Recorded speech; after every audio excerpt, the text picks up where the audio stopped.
Okay, so we're in the home stretch. I just got the sandwich bread in the oven. Can you see it? There she is. Just put that in there. That's gonna go 350 degrees for half an hour, which I forgot to set the timer. Okay, so now our timer's set for the bread, so we're good there. Our oven is from the 1930s, and she's kind of picky, and so usually at the halfway point we have to turn our loaves around or she's gonna burn one side and the other side will be raw. It's all good, she's pretty, so it's fine. Anyways, we had a bunch of cranberries left over.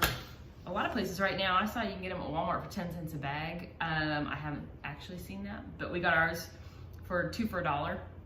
And so this time of year, when we can get good deals on them, I like to make winter wassail. So what winter wassail is it's kind of like a cranberry apple spiced drink that we drink at the holidays. Some people drink it just as is. Some people add red wine to it. You can add bourbon to it, kind of however, you know, pick your poison.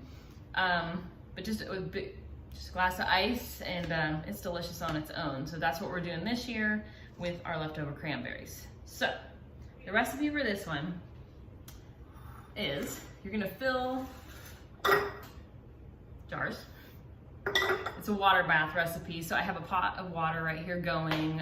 You just need a pot that's gonna be deep enough that the jars are gonna be covered while you water bath them. And water bath just means that once the jars are in there, they need to be covered by about 2 inches of water. And then this recipe is gonna go for 25 minutes at like a medium boil.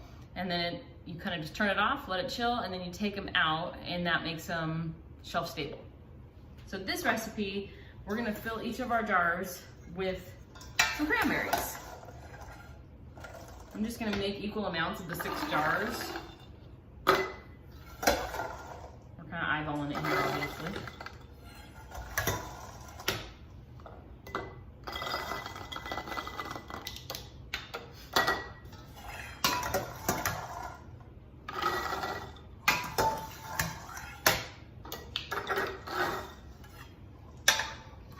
Obviously, my guesses were off, so we're gonna steal from some of these earlier ones to get them about even. Some winter wassails don't have cranberries in them. I personally like to add a little bit of cranberry because it adds a little tartness to it.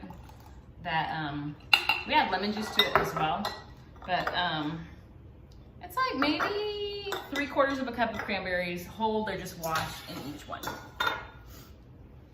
To that, we are gonna add half a cup, I only use on that guy, half a cup of just white sugar to each one. I've seen people do this with other sweeteners. I personally just use sugar. It's the easiest for me to can with, and I always have it on hand.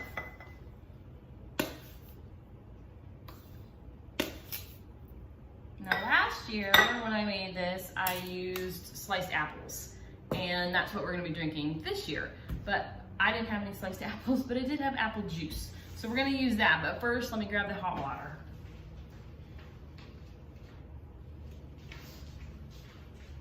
We're gonna add some hot water to each one. That's just to kind of help the sugars break down.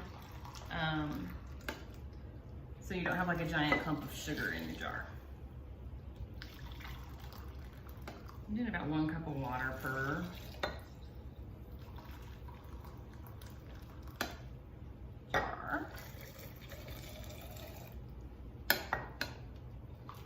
I have an electric kettle. I just use that.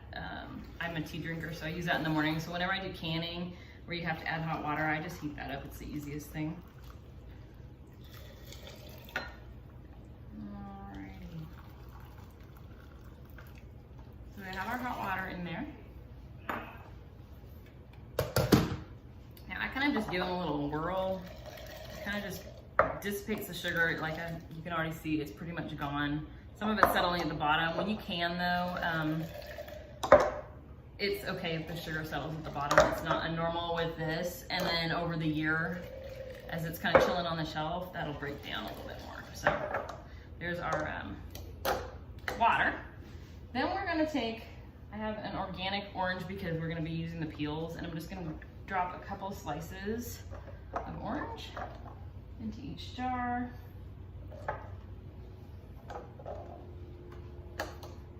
I'm gonna try to fit them in these. I usually like wide mouth, but at the end of the canning season, I'm down to the nitty gritty on our jars. So it is what it is for these guys. So there's our oranges.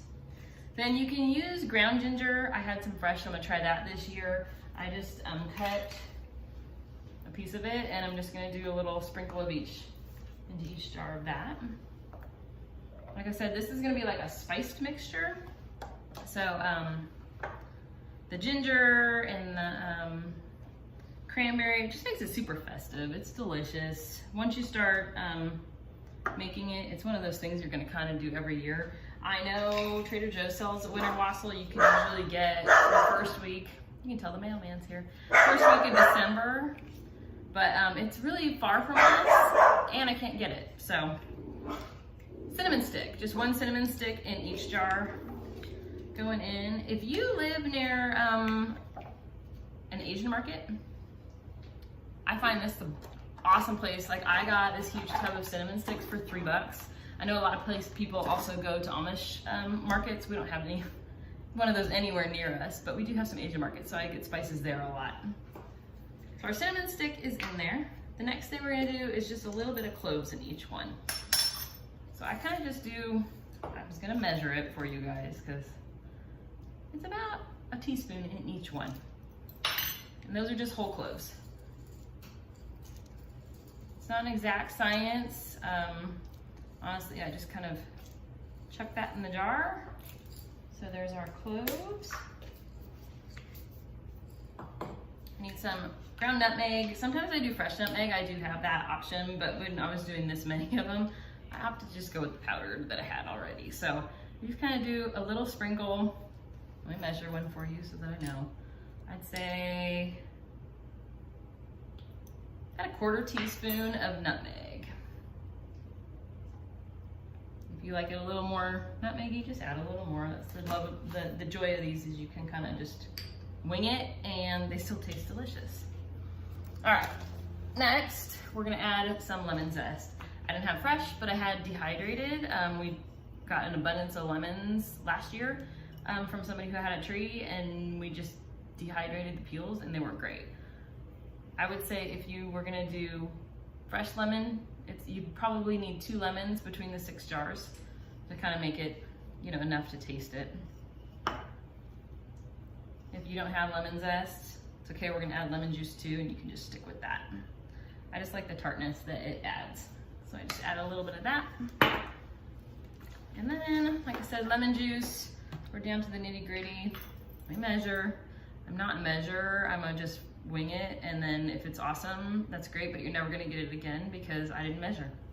So I'm getting better about writing things down. Right now I'm putting 2 teaspoons of lemon in each one. And this stuff is awesome, especially with the holidays coming up.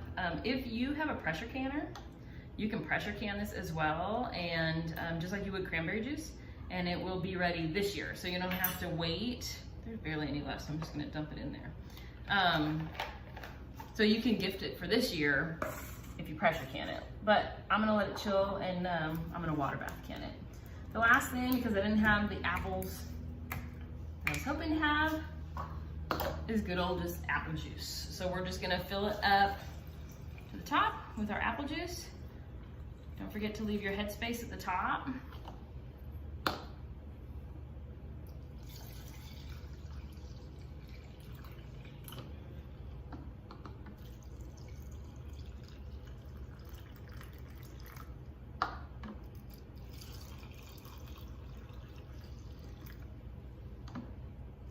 That is not so pretty with all that in there. Come on.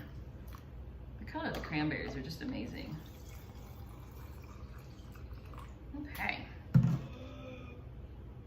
Like I said, you could use apple slices if you have them. I think last year I did about half an apple in each one because we had just gone to an apple orchard, but this year we didn't go to the apple orchard, and so we're using just apple juice. Top these ones off a little bit higher now that the air is kind of come out. Cranberries are usually going to float, so you kind of tap them just to get your air out. And then make sure that you have your apple juice on top. So what we're gonna do now with these beautiful things, I mean, come on guys, look at that beautifulness. Who wouldn't want that? They will, by the way, turn like a really pretty crimson red. We're just gonna put the lids on them. Like I said, as soon as my water starts boiling, it's a 25-minute water bath. For those, I'll show you those when they come out, and then our bread should be done just about exactly the same time. Awesome, and then we're almost done. Except after that, I have to make some naan for dinner. We're having gyros for dinner, so I'll begin working on that. It's a never-ending day. But I did take a long break in the middle, like I said, to eat lunch, and then I actually have a home business, and with Black Friday just happening, we had to get our shipments in the mail. So I did leave the house for a little bit, but now I'm back, and we're finishing up for the day. We'll see you in a minute. Hey, if you're still here with me, thank you so much for sticking around, because I'm pretty sure what I thought was gonna be a pretty quick video has turned into like 30 minutes at this point. Anyways, I pulled these out of the canner, the winter wassail. Let me grab a pair of the tongs because these are still molten lava hot. But as you can see, they've turned like this beautiful pink. All of our pretty stuff is in there. So we got our winter wassail done. I'll put it on the shelf until probably 3 months. We'll try it. If you want to, like I said, if you want to pressure can it, you could have it for this year. If you want to try it this year, it just won't be quite as strong as it would be if you let it sit a little bit longer. But winter wassail is